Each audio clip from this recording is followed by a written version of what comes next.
asumamos que entre hoy y mañana esta historia se firma. Ya está aquí con nosotros don Carlos Guevara Mann, ministro encargado de Relaciones Exteriores.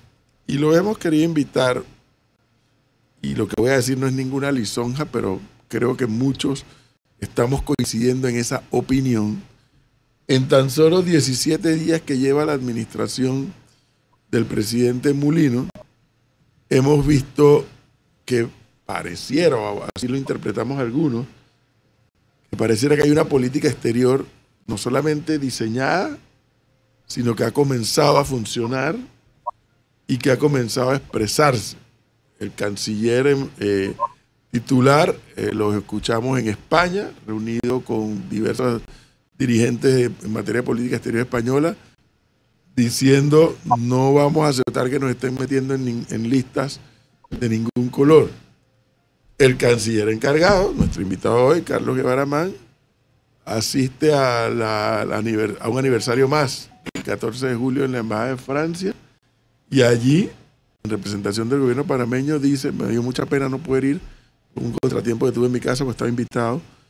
Allí dijo el canciller encargado, no vamos a tolerar que nos sigan metiendo en listas. El propio presidente Mulino, aquí en esta misma silla donde está sentado nuestro invitado, advirtió, no vamos a tolerar que nos estén vilipendiando graciosamente.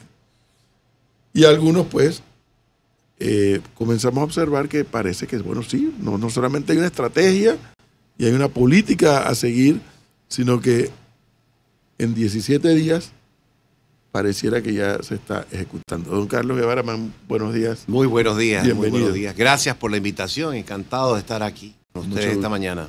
Cristi, adelante, que usted tiene también su tiempo medido. Sí, un gusto tenerlo aquí, señor Guevara Mann.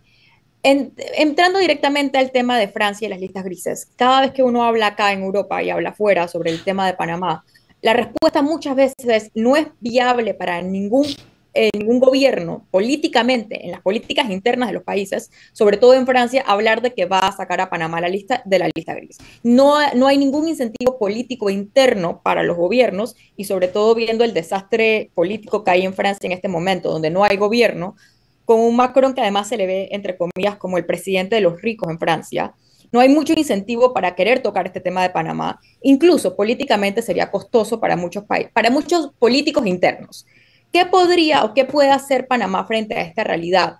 Más allá de las medidas de retorsiones que no nos cuesten más a nosotros de lo que le cuesta, vamos a usar a Francia como ejemplo. Pero ¿qué podemos hacer para nosotros mismos poder cambiar, así sea la imagen interna, para que a los políticos europeos no les sea un costo político hablar de sacar a Panamá de las listas grises?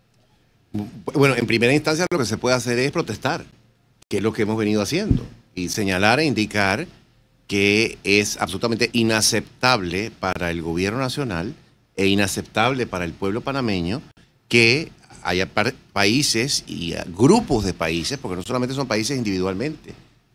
La Unión Europea tienen en dos listas. La Unión Europea, por supuesto, es un bloque, un grupo de estados, no abarca a todos los estados del mundo, ni siquiera a todos los estados de una región. Hay algunos estados europeos que no forman parte.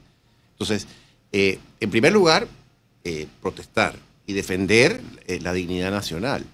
Y yo quiero pensar, como lo ha señalado el presidente de la República, que las bases para esa protesta y las bases para esos reclamos que hace el gobierno nacional son bases fundamentadas en principios que comparte la civilización occidental y bases fundamentadas en principios que sustentan un sistema internacional basado en normas. Entonces, todos estos criterios son muy abstractos, pero a fin de cuentas son los criterios sustentatorios de la comunidad internacional y del sistema internacional. Un criterio sustentatorio, el respeto a la soberanía de los estados, en primer lugar. Otro criterio sustentatorio, la multilateralidad. ¿Qué significa eso? Que las medidas que haya que tomar en la comunidad internacional deben tomarse entre todos. No puede ser por un país nada más en contra de otro. No puede ser por un país o un grupo de países nada más en contra de otros. Esas son medidas unilaterales. Eso es contrario al espíritu del sistema internacional, de un sistema internacional basado en normas. Además, apelar a la justicia. En todos los países del mundo hay problemas de del tipo que nos señala. En todos los países del mundo hay problemas de lavado de dinero. En todos los países del mundo hay problemas, se puede colar alguna actividad vinculada, relacionada de alguna manera auxiliar del terrorismo internacional. Eso pasa en todas partes. Y Panamá ciertamente no es un país en el cual se dan estas manifestaciones y se dan estos problemas de una manera pronunciada, como sí lo son muchos países en Europa y muchos países en otras partes. Entonces, en primer lugar, creo yo, como dije, que lo importante es protestar, hacer estos señalamientos, hacer estos reclamos de manera pública, que es lo que hemos venido haciendo por instrucciones del presidente de la República. El propio presidente en el discurso de toma de posesión hizo señalamientos muy fuertes en este sentido, como lo dijo Edwin hace un instante. El ministro de Relaciones Exteriores también ha hecho señalamientos contundentes en este sentido, no solamente durante su reciente misión oficial a España, sino también en otros actos públicos y en reuniones con dignatarios extranjeros. En reuniones con dignatarios extranjeros que han pasado por la Cancillería, a todos, europeos, estadounidenses, sudamericanos, asiáticos, a todos el mensaje ha sido: Panamá no acepta este tipo de señalamientos y este tipo de inclusión en listas. Entonces, en respuesta a la pregunta, diría yo que eso es lo primero que hay que hacer. Hay que quejarse y hay que reclamar. Yo quisiera hacer un ejemplo de o traer a colación un ejemplo histórico de algo parecido que tuvo que enfrentar Panamá en décadas anteriores y que eventualmente tuvo éxito para Panamá, y fue precisamente a partir de una política exterior y de una diplomacia muy comprometida. Y nada más y nada menos es que la recuperación del canal, la recuperación del ejercicio de la soberanía, digámoslo así, sobre lo que entonces se llamaba la zona del canal, y la entrega o el traspaso del canal a Panamá. Este fue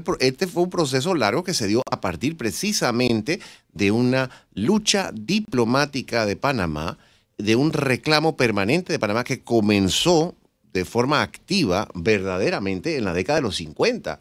Y Panamá utilizó cuanto foro estaba a su alcance desde los años 50 para presentar este problema. ¿Cuáles eran las armas de Panamá? El derecho internacional.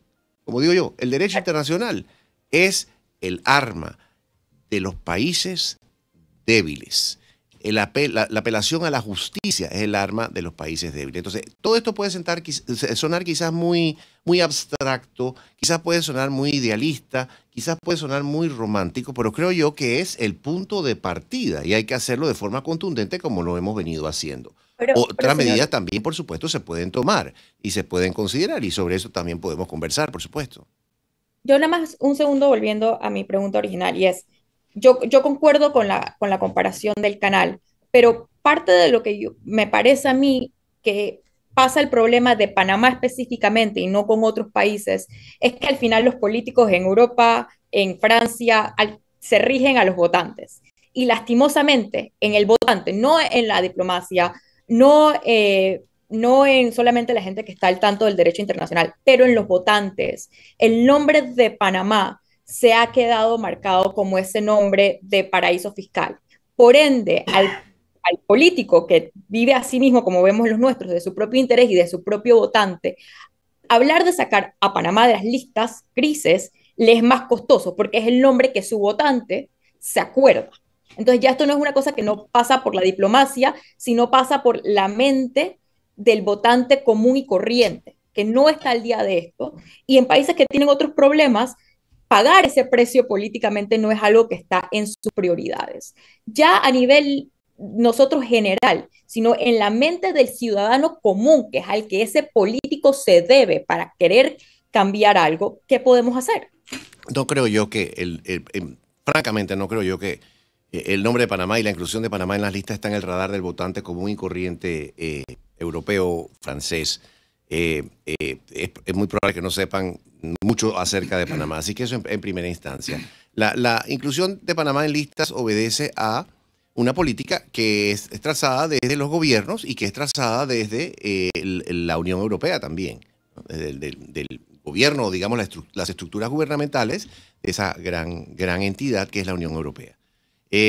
Entonces, creo yo que la labor de Panamá tiene que ser una labor diplomática firme frente a esos gobiernos, frente a esas estructuras, para hacerlos adquirir mayor conciencia del grave daño que le hacen a un país con la inclusión en lista, un país que además de todo es aliado, un país de todo, además de todo que es amigo, un país que además de todo está en el mismo bloque ideológico, en el mismo bloque cultural que la Unión Europea, que los países de esa unión, y cuya amistad, en el caso de Panamá, cuya amistad es muy conveniente a los países de la Unión Europea, a los países del viejo continente más ampliamente, porque, como dije antes, compartimos valores. Yo verdaderamente no creo que el votante común y silvestre en Francia, en Alemania y en otras partes es que tiene la inclusión o la salida de Panamá de las listas como un tema de campaña o como un tema de interés No, pero es la político.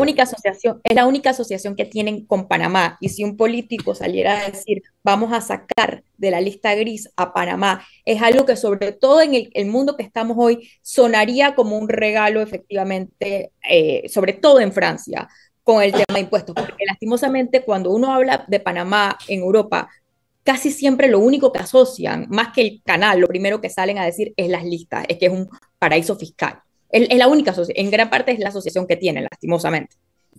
Bueno, ya contesté la pregunta. Lo que he dicho es que Panamá tiene que desplegar una labor diplomática importante para hacer que haya un cambio de posición, un cambio de postura.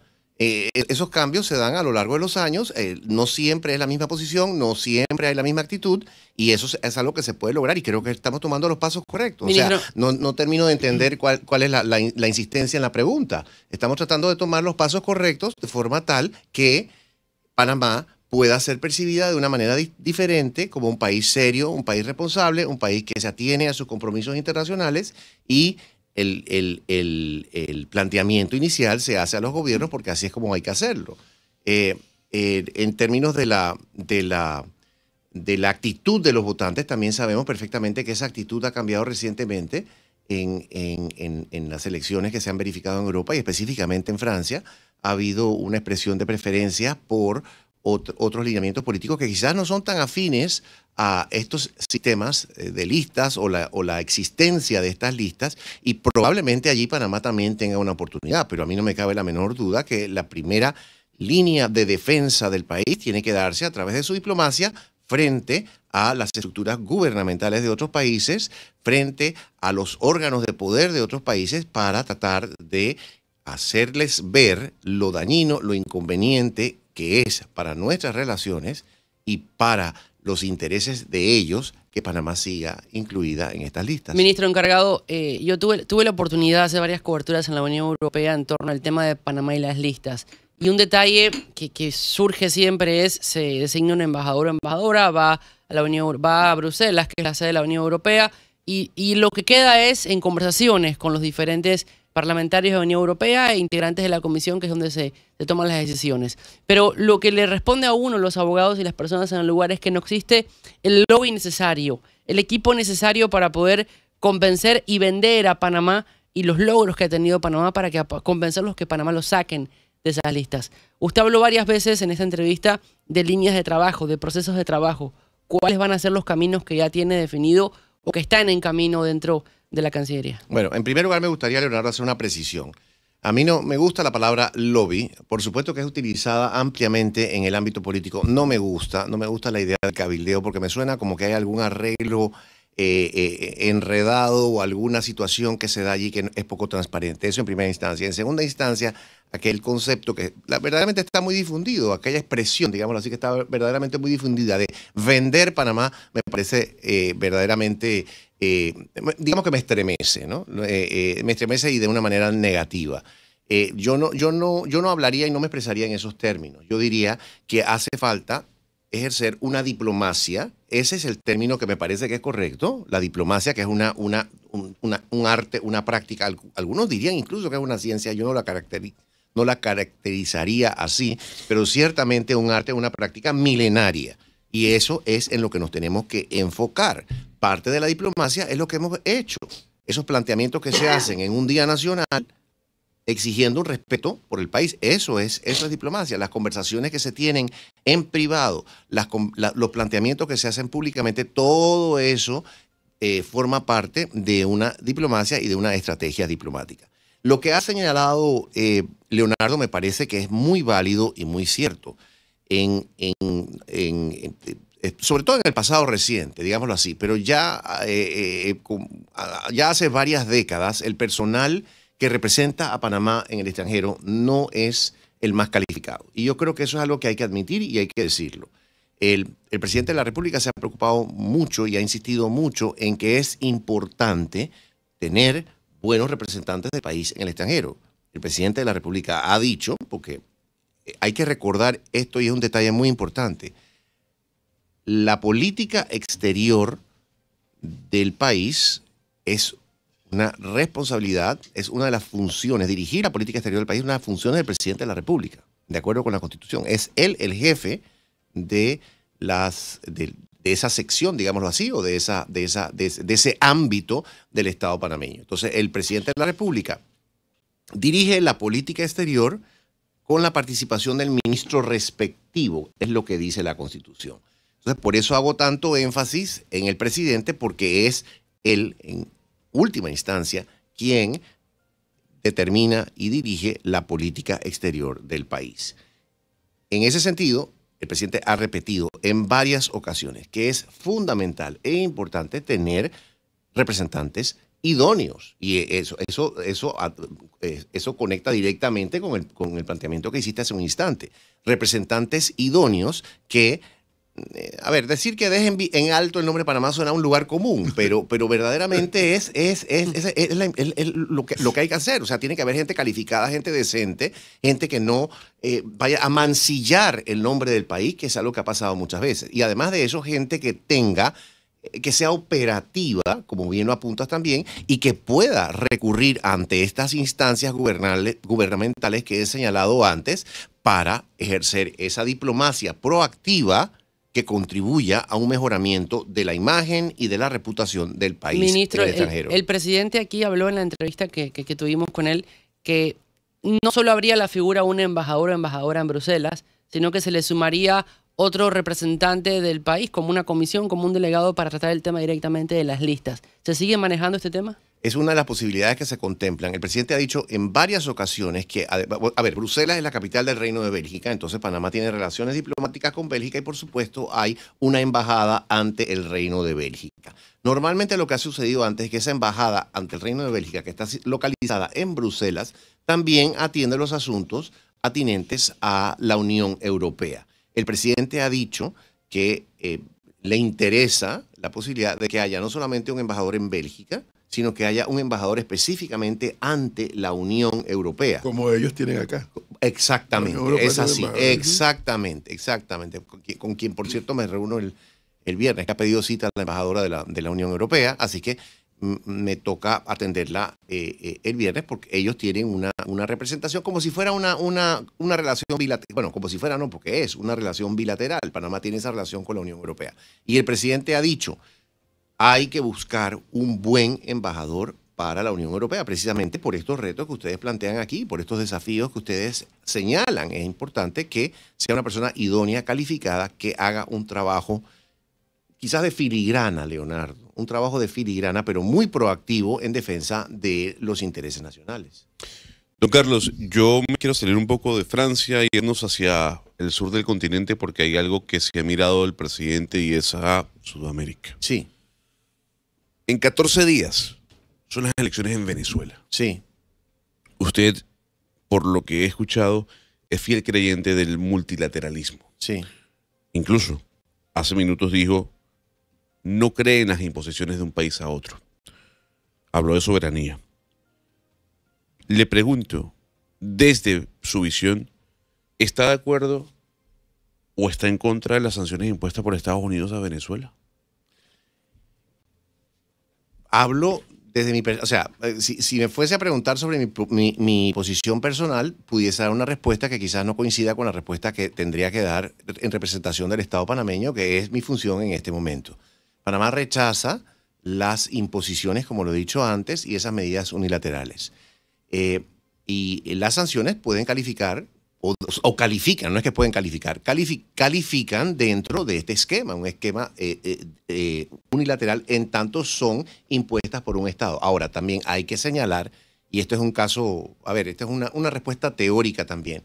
Hay veces que las sanciones son aplicadas multilateralmente. Cuando hay sanciones que se aprueban en el Consejo de Seguridad de las Naciones Unidas o hay sanciones que se aprueban en un otro órgano como la OEA, esas son sanciones que se aprueban por todos los países y son multilaterales. Pero coincido, las sanciones que se aplican unilateralmente, en principio, no coinciden con ese espíritu de multilateralidad que debe prevalecer en un sistema internacional. Pero yo creería que esa no es...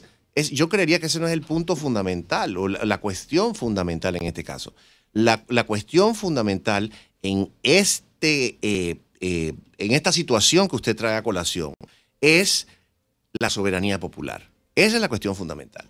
La cuestión fundamental en esta situación es el derecho del pueblo venezolano a autodeterminarse.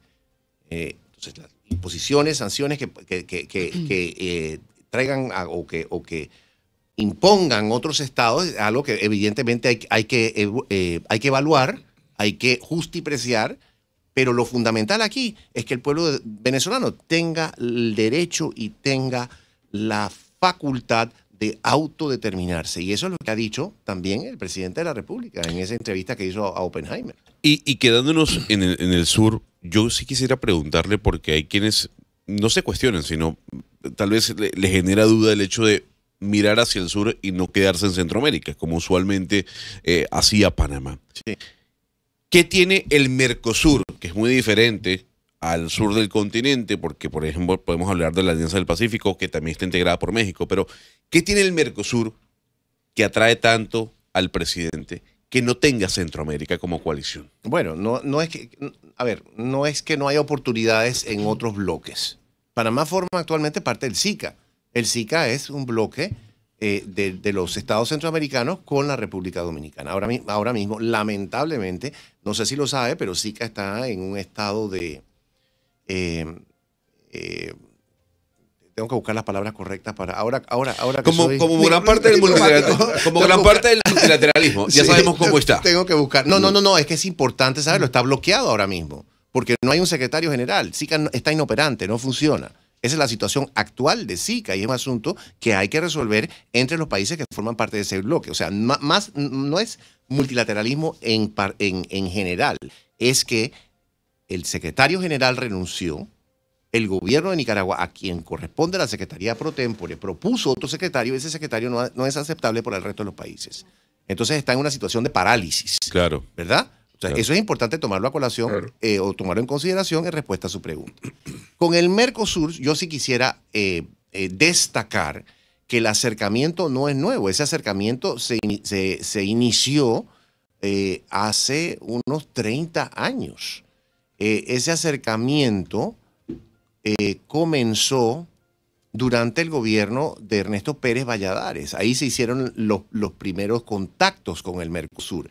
En años hubo algunos avances y después se mantuvo en suspenso esas conversaciones, esas negociaciones. Se ha identificado actualmente que el Mercosur es un mercado interesante, una oportunidad interesante, una oportunidad beneficiosa para Panamá y por eso se han realizado las actividades, las gestiones que se han visto recientemente.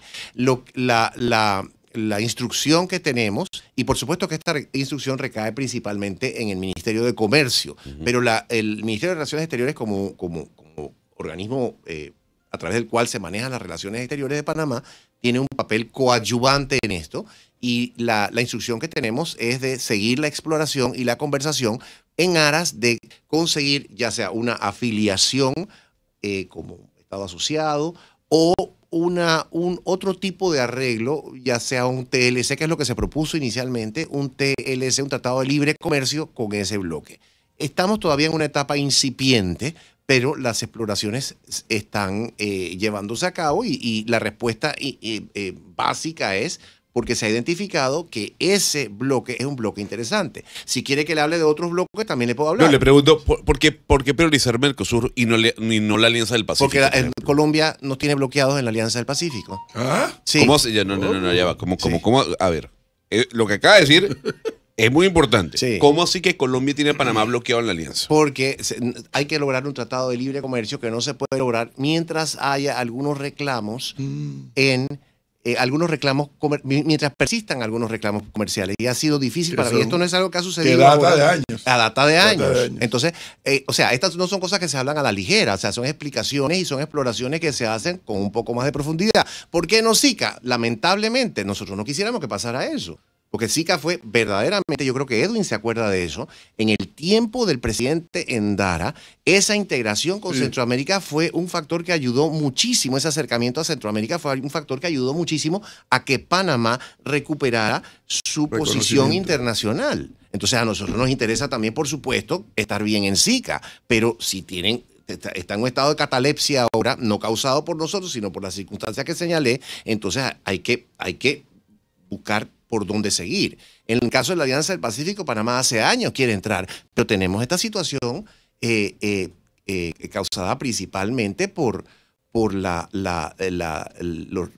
disputa comercial o digamos la situación comercial que se ha suscitado con Colombia, que no se resuelve después de muchos años y después de un par de decisiones de la Organización Mundial del Comercio a favor de Panamá, aún así no se soluciona, y mientras eso no se solucione, Panamá no puede avanzar en esa alianza. Ministro encargado, regreso rápidamente al tema de las listas. Sí. ¿Se han reunido o piensan reunirse con el Grupo de Acción para la Igualdad Financiera Internacional, GAPIFI, en torno a la posibilidad de sacar a Panamá de las listas que quedan, en las que queda inmerso discriminatorias? Es una posibilidad, exactamente, sí. Panamá, como dije al principio, a lo que apuesta es a la multilateralidad.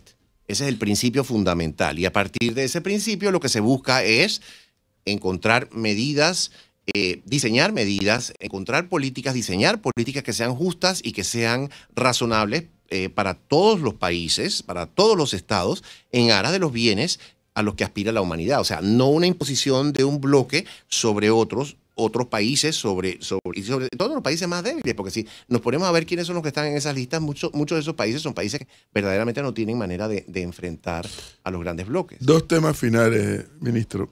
Uno, ¿ya ha recibido ya ha habido alguna propuesta, embajador, y ha recibido algún beneplácito de la Cancillería? Los beneplácitos, se pueda saber, sí, obviamente. Claro que sí. Los beneplácitos todavía no se han recibido. Es temprano. A ver, quisiera hacer la precisión para el beneficio de los oyentes. Cuando un país propone a un embajador, tiene que solicitar del país que recibe lo que se llama el beneplácito. Es una fórmula diplomática, hablamos de mucho diplomacia hoy, es una fórmula diplomática que se remonta muchísimos años atrás. Entonces, una vez que el país receptor emite el beneplácito, entonces se puede hacer público el nombramiento. Antes de eso no, sería una contravención de la práctica diplomática. Como estamos a inicios del gobierno, usted mismo lo ha dicho, estamos a 17 días del inicio del gobierno, aún no se han recibido los beneplácitos, es más, no se han solicitado tantos beneplácitos todavía, se han solicitado muy pocos. Ese es el caso de las embajadas en otros estados, las relaciones bilaterales, o sea, las que son país con país. Pero también Panamá forma parte hemos hablado de eso hace un instante, Panamá forma parte de organismos multilaterales. Allí no es necesario solicitar un beneplácito porque Panamá forma parte del organismo y no tendría sentido solicitar un beneplácito en esas circunstancias. Allí lo que se estila es una nota de acreditación por parte de la Cancillería y a eso hemos procedido ya o estamos por proceder, precisamente me toca a mí firmarlos, en el caso de la OEA y de la Organización de las Naciones Unidas. Entonces, el lunes, en calidad de ministro encargado, di posesión al doctor Eloy Alfaro como embajador representante permanente de Panamá ante las Naciones Unidas.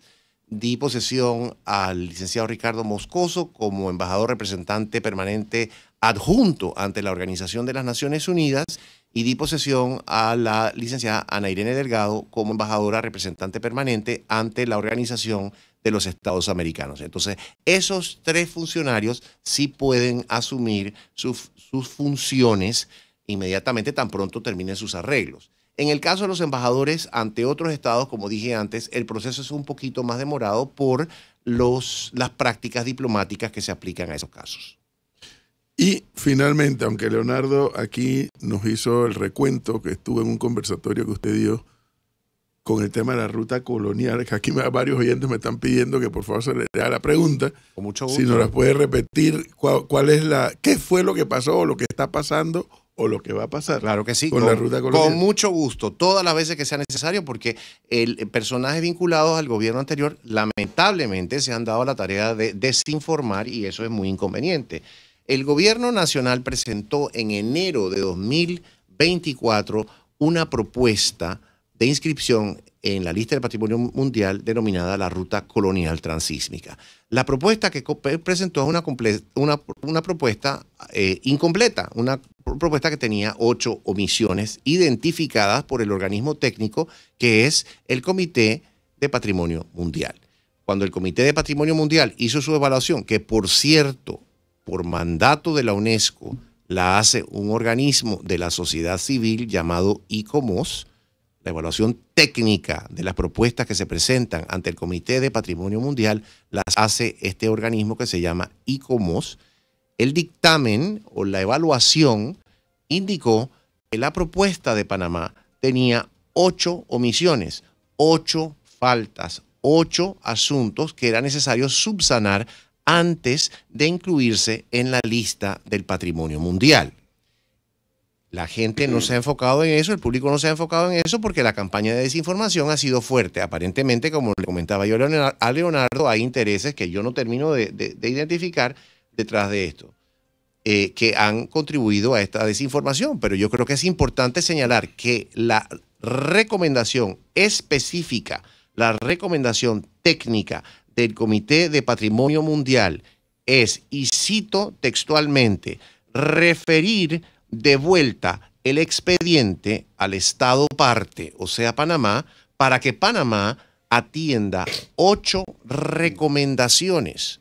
Entonces, el alegato de quienes, primero que todo, se ha dicho que Panamá retiró el expediente, lo cual es falso. Panamá no retiró el expediente, Panamá sencillamente acata la recomendación del Comité de Patrimonio Mundial, que es recibir el expediente remitido por ellos, ¿verdad? Recibir el expediente de vuelta para subsanar lo que el gobierno anterior hizo mal. Hay allí, como dije, 8 subsanaciones. Entonces, quienes critican dicen, bueno, es que eso se hubiese podido aprobar, pero ¿cómo vamos a aprobar? ¿Cómo vamos a insistir en la aprobación? O sea, ¿qué vamos a argumentar para insistir en la aprobación de un expediente que los propios técnicos han dicho que tiene 8 aspectos que deben ser subsanados? Y los aspectos no son aspectos insignificantes. Comencemos por indicar, no voy a repasar los 8 porque se nos acabó el tiempo, pero quiero señalar el primero de ellos es la protección legal a toda la ruta, o sea, toda la propuesta necesita una protección legal que no tiene. Eso por lo menos implica un instrumento jurídico que debe ser aprobado idealmente por la Asamblea Nacional, y eso no es algo que pueda suceder de un minuto a otro. Además de eso, han pedido protecciones específicas para los caminos de cruces y el camino real, y eso también necesita un proceso legal que no es algo que puede ocurrir inmediatamente. Entonces, primero que todo, insistir en una aprobación de un expediente incompleto no es algo que conviene a Panamá, porque vamos a quedar, o sea, ¿qué vamos a argumentar? ¿Qué les vamos a decir? Apruébenlo de todas maneras, aunque esto esté incompleto, y nosotros les prometemos que lo vamos a cumplir. Así no es como funcionan las relaciones internacionales. Entonces, quienes señalan y critican que el expediente estaba listo para aprobarse, mienten, no dicen las cosas como son. Y la recomendación técnica del Comité de Patrimonio Mundial está disponible para que todo el mundo la vea. O sea, lo que hemos venido a decir acá no es algo que hemos inventado. Esa es la recomendación del comité. Oiga, le voy a dar mi opinión más allá de los temas multilaterales, más allá de la Unión Europea, que son temas actuales que tiene que lidiar esta administración del presidente Mulino. Yo lo que sí aspiraría es que tanto Javier Martínez Hacha como Carlos Guevara Man, se me acaba de ir el nombre del otro vicepresidente. Carlos Ruiz. Sí. Ojalá pudieran por lo menos en estos 5 años, si todos están allí en el quinquenio completo, dejar una política exterior cimentada en una serie de aspectos que haya continuidad. O sea, en Estados Unidos gana el republicano, gana el demócrata, pero es un país que tiene continuidad en su política exterior. Claro. Y pongo Estados Unidos porque siempre es un país pues muy referente acá en Latinoamérica, pero podríamos hablar de cualquiera otro, México, para hablar de un latinoamericano.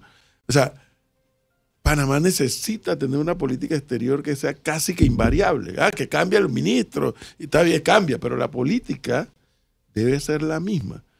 Bueno, con algunos énfasis en algunas cosas, otros menos énfasis en otras, pero que ojalá este grupo que llega a la Cancillería, que apenas lleva 17 días, también trabaje en eso, de dejar una serie de bases trazadas que de gobierno a gobierno tengan continuidad, porque sí es un problema para el país. No con cabe duda. Tema de las listas, con este tema de ingresar a otro tipo de foros o de organismos, que Panamá, dependiendo de por dónde va la brisa, quién cambia el gobierno, entonces cambia la estrategia, y eso así no funciona esta historia. Y más aún si el propio presidente dijo aquí ese día que él aspira a tener embajadores de muy alto nivel, más allá de que nos representen, que esa gente de alto nivel y que estén en sintonía con lo que se quiere. Don Carlos Guevara Man, muchísimas gracias por este tiempo. Gracias a usted. Muy Yo amable. pensé que cuando Edwin dijo que lo que él aspiraría, iba a añadir a continuación que aspiraría a la embajada de Panamá en Madagascar o que aspiraría a la embajada de Panamá en Timbuktu. No creo que a los acreedores de Arca Media les interese eso.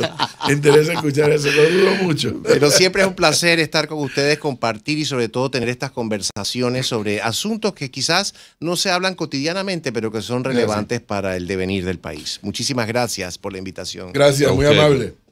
8:21 minutos, señor Alfonso.